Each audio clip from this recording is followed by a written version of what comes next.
Alamgir take media চ্যানেলে সবাইকে স্বাগতম। আসসালামু আলাইকুম সম্মানিত শিক্ষকবৃন্দ, অনারেবল ভিউয়ার্স। আজকের ভিডিওতে থাকছে উপবৃত্তির পোর্টালে নতুন ভর্তিকৃত শিক্ষার্থীদের এন্ট্রি করবেন কিভাবে, অর্থাৎ 2024 সালে যে সকল শিক্ষার্থীদেরকে আপনার বিদ্যালয়ে নতুন ভর্তি করেছেন তাদেরকে উপবৃত্তির পোর্টালে কিভাবে এন্ট্রি করবেন আজকের ভিডিওতে সেই পদ্ধতিটাই দেখানো হয়েছে। যদি ভিডিওটি আপনি শেষ পর্যন্ত মনোযোগ দিয়ে দেখেন তাহলে আপনি নিজে নিজে এই কাজটুকু করতে পারবেন। তাহলে চলুন ভিডিওটি শুরু করি। সেই জন্য প্রথমেই আপনাকে একটি ব্রাউজার ওপেন করে নিতে হবে। তো আমি আমার এখান থেকে গুগল ক্রোম ব্রাউজারটি ওপেন করে নিচ্ছি। গুগল ক্রোম ব্রাউজারের সার্চ বারে আপনি লিখবেন pesp.finance.gov.bd লিখে এন্টার বাটনে ক্লিক করে দিবেন। তো এই লিংকটি আমি আমার ভিডিও ডেসক্রিপশনে দিয়ে দিব, সেখানে ক্লিক করে আপনারা প্রবেশ করতে পারবেন। তো আমি এন্টার বাটনে ক্লিক করে দিলাম। এন্টার বাটনে ক্লিক করে দিয়ে দেওয়ার পরে এই লগইন পেজটিতে আপনাকে নিয়ে আসবে। তো এখানে আসার পর এখানে দেখেন বর্তমানে কর্মরত প্রধান শিক্ষকগণের মোবাইল নাম্বার, ডিফল্ট পাসওয়ার্ড দিয়ে সংশ্লিষ্ট বিদ্যালয়ের ইউজার আইডি সংশোধন করা হয়েছে। দেখুন, যারা বদলি হয়েছেন বা যারা ভারপ্রাপ্ত প্রধান শিক্ষক হিসেবে দায়িত্ব পেয়েছেন আপনাদেরটা শুধু ডিফল্ট হিসাবে PESP@123 PESP এর প্রথম অক্ষরটি ক্যাপিটাল লেটারে, বাকি সব স্মল লেটারে দেওয়া আছে। তো এই হচ্ছে আপনি এখানে প্রধান শিক্ষকের মোবাইল নাম্বারটা দিয়ে দিবেন, অর্থাৎ ইউজার আইডি আমি দিয়ে দিলাম। দিয়ে দেওয়ার পর যেহেতু আমার এটা কোনো পরিবর্তন নেই, আমার এটা যেহেতু প্রধান শিক্ষক বদলিও হয়নি বা কোনো কিছু হয়নি, তাই আমার আগের পাসওয়ার্ডটি আমি এখানে দিয়ে দিচ্ছি। দিয়ে এখানে যে ক্যাপচাটি রয়েছে হুবহু এই ক্যাপচাটি এখানে টাইপ করে দিবেন। আমি এখানে ক্যাপচাটি টাইপ করে দিচ্ছি। যদি স্মল লেটারে হয়ে থাকে তাহলে সেটা স্মল দিবেন, ক্যাপিটাল লেটার হয়ে থাকলে সেটা ক্যাপিটাল লেটারে দিবেন। দিয়ে দেন আপনি এই যে লগইন অপশনটি রয়েছে এবার এই লগইনে একটি ক্লিক করে দিবেন। লগইনে ক্লিক করে দিয়ে দেওয়া মাত্র আপনাকে নিয়ে আসবে উপবৃত্তির এই ড্যাশবোর্ডে। এখানে আসার পর আপনি এখান থেকে দেখেন বাংলা ইংরেজি রয়েছে, আপনি এখান থেকে ইংরেজি করতে পারবেন বা বাংলা করতে পারবেন। তো আমার এটা বাংলা করা আছে তাই আমি এটা কেটে দিলাম। এবার এখানে দেখেন ড্যাশবোর্ডে আসার পর এখানে কিছু অপশন রয়েছে। এবার আপনাকে এই অপশনগুলো থেকে প্রাথমিক নির্বাচন, বেনিফিশিয়ারি শিক্ষার্থী চাহিদা রিপোর্ট, আপনাকে প্রথমে প্রাথমিক নির্বাচন, যেহেতু আমরা নতুন শিক্ষার্থী এন্ট্রি করব সেই হিসাবে আমরা কিন্তু প্রাথমিক নির্বাচনে ক্লিক করে দিব।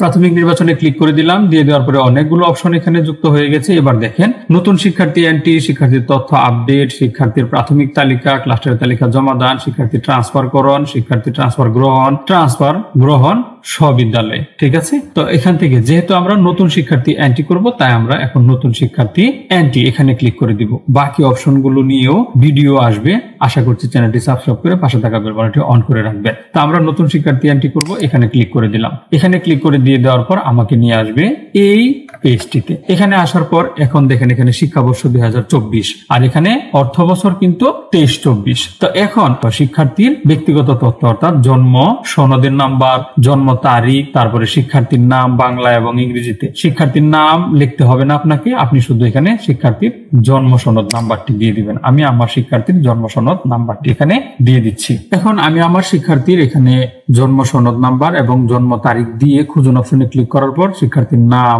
ইংলিশে এবং বাংলা এখানে চলে আসছে। শিক্ষার্থীর ভাই বোনের সংখ্যা এখানে আমি দিয়ে দিলাম। আপনার শিক্ষার্থীর ভাই বোনের সংখ্যা যত হয় সেটা আপনি দিয়ে দিবেন। দিয়ে এখানে জেন্ডার নির্বাচন করে দিবেন এবং ধর্মটা নির্বাচন করে দিবেন, ক্ষুদ্র নিগোষ্ঠী কিনা এটা নির্বাচন করে দিবেন। দিয়ে দেওয়ার পর এখানে মাতার এনআইডি এবং মাতার জন্ম তারিখটি এখানে দিয়ে দিলাম। দিয়ে দেওয়ার পর এবার এই খুঁজুন অপশনে ক্লিক করার পর দেখেন এখন মাতার নাম বাংলায় এবং মাতার নাম ইংলিশে এখানে কিন্তু চলে আসছে। এবার মাতার মোবাইল নাম্বার, এখানে মাতার মোবাইল নাম্বার দিতে হবে। অবশ্যই নগদ অ্যাকাউন্ট খোলা যে নাম্বারটি রয়েছে সেই নাম্বারটি কিন্তু এখানে দিতে হবে। এখানে মাতার মোবাইল নাম্বার দিয়ে দেওয়ার পর এখন এখানে পিতার এনআইডি নাম্বার দিতে হবে। আমি পিতার এনআইডি নাম্বারটি এখানে দিয়ে দিচ্ছি।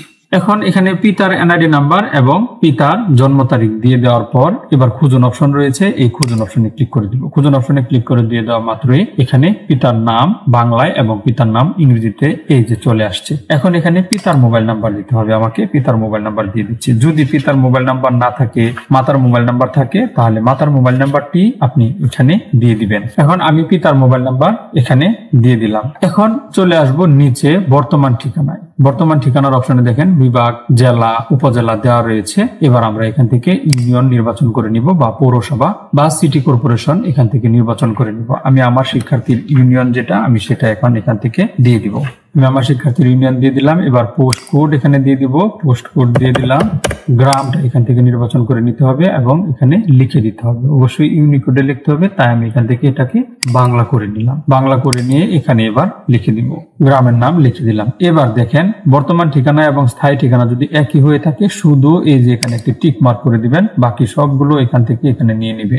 এবার বর্তমান শিক্ষার তথ্য 2024 সালে সে কোন শ্রেণীতে পড়ে, দেখেন এখানে বিভাগ, জেলা, উপজেলা এবং ক্লাস্টারের নাম কিন্তু এখানে অটোমেটিক চলে আসছে এবং বিদ্যালয়ের নামও কিন্তু এখানে অটো চলে আসছে। এবার এখান থেকে শ্রেণী নির্বাচন করতে হবে। তো আমি এই যে ডবল অ্যারো রয়েছে বা এখানে আপনি ক্লিক করবেন, এখান থেকে শ্রেণী নির্বাচন করে দিবেন। দেখেন প্রাক প্রাথমিক 4+ এবং প্রাক প্রাথমিক 5+। তো আমার এটা যেহেতু প্রাক প্রাথমিক 5+, তাই আমি এখান থেকে এটা নির্বাচন করে দিব। এবার শিফট, যেহেতু আমার বিদ্যালয় 2 শিফটে পরিচালিত, তাই আমি এটা প্রথম শিফট এখান থেকে নির্বাচন করে নিচ্ছি। আপনার যদি 1 শিফটের বিদ্যালয় হয় তাহলে আপনি সেটা নির্বাচন করে নেবেন। আমার শিফট নির্বাচন করে দিচ্ছি, এটা প্রথম শিফট। তারপর শাখা, এখান থেকে শাখা নির্বাচন করতে হবে, যেহেতু শাখা নেই তাই এখানে শাখা প্রযোজ্য নয়। এবার এই শিক্ষার্থীর রোল নাম্বারটা এখান থেকে দিয়ে দিতে হবে। তো আমি এই শিক্ষার্থীর রোল নাম্বারটা এখানে দিয়ে দিলাম।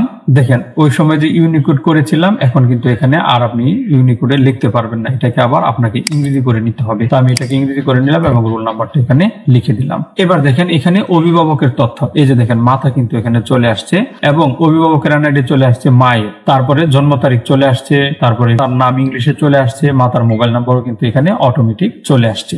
ঠিক আছে, এবার পেমেন্ট বিবরণ, কিভাবে টাকাটা গ্রহণ করবে, ব্যাংকিং পদ্ধতিটা এখান থেকে নির্বাচন করে দিতে হবে। অবশ্যই এখানে ক্লিক করে এখান থেকে নগদ অপশন ছাড়া আর কোনো অপশন নেই, এটাই দিতে হবে নগদ, যেহেতু নগদে পাওয়া যায় তাই নগদ। এখান থেকে নগদ নির্বাচন করে দিয়ে দেওয়ার পর রাউটিং নাম্বারটা অটোমেটিক চলে আসবে। আর অ্যাকাউন্টদারির নাম, অ্যাকাউন্টদারি হচ্ছে শিক্ষার্থীর মা, তাই শিক্ষার্থীর মার তথ্য অটোমেটিক এখানে সবকিছু নিয়ে নেওয়া হয়েছে।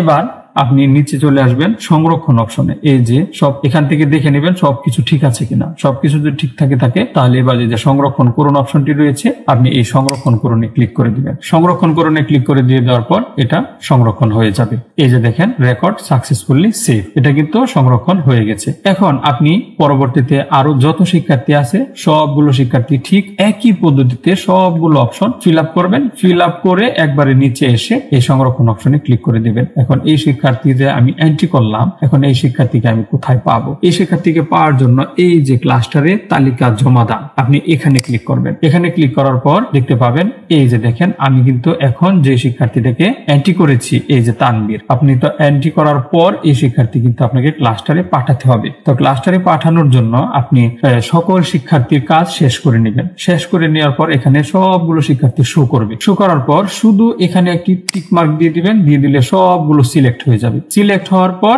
দেখেন একটা এন্ট্রির মধ্যে 1 থেকে 1 পর্যন্ত দেখানো হচ্ছে। যদি আপনি এখানে অনেকগুলো শিক্ষার্থী এন্ট্রি করতেন তাহলে অনেকগুলো শিক্ষার্থী এখানে দেখতে পেতেন। তো এখানে এই যে করে টিক মার্ক দিয়ে ক্লাস্টারে পাঠানো অপশন রয়েছে, এবার এই ক্লাস্টারে পাঠানো অপশনে একটি ক্লিক করে দিবেন। ক্লিক করে দিয়ে দেওয়ার পর আপনার কাছে এই পপ আপ মেনুটি চলে আসবে, ক্লাস্টারে তালিকা জমা দান। আপনি কি ক্লাস্টারে আবেদন জমা দেওয়ার বিষয়ে নিশ্চিত? যদি জমা দেওয়ার বিষয়ে নিশ্চিত হয়ে থাকেন তাহলে হ্যাঁ, আর যদি মনে করেন যে না এখানে জমা দিব না, এখন পরে দিব, তাহলে কিন্তু আপনি নাতে ক্লিক করে চলে যেতে পারেন। যেহেতু আমি জমা দিব তাই এই হ্যাঁতে ক্লিক করে দিলাম। হ্যাঁতে ক্লিক করে দিয়ে দেওয়ার পর দেখেন সাকসেসফুলি ক্লাস্টারে প্রেরণ হয়ে গেছে। দেখেন 0টা এন্ট্রির মধ্যে 1 থেকে 0 পর্যন্ত দেখাচ্ছে। ঠিক আছে, তা আশা করছি উপবৃত্তির পোর্টালে অর্থাৎ pesp.finance.gov.bd এর পোর্টালে আপনি কিভাবে একজন নতুন শিক্ষার্থী এন্ট্রি করবেন এবং ক্লাস্টারে প্রেরণ করবেন বিষয়টি স্পষ্টভাবে বুঝতে পেরেছেন।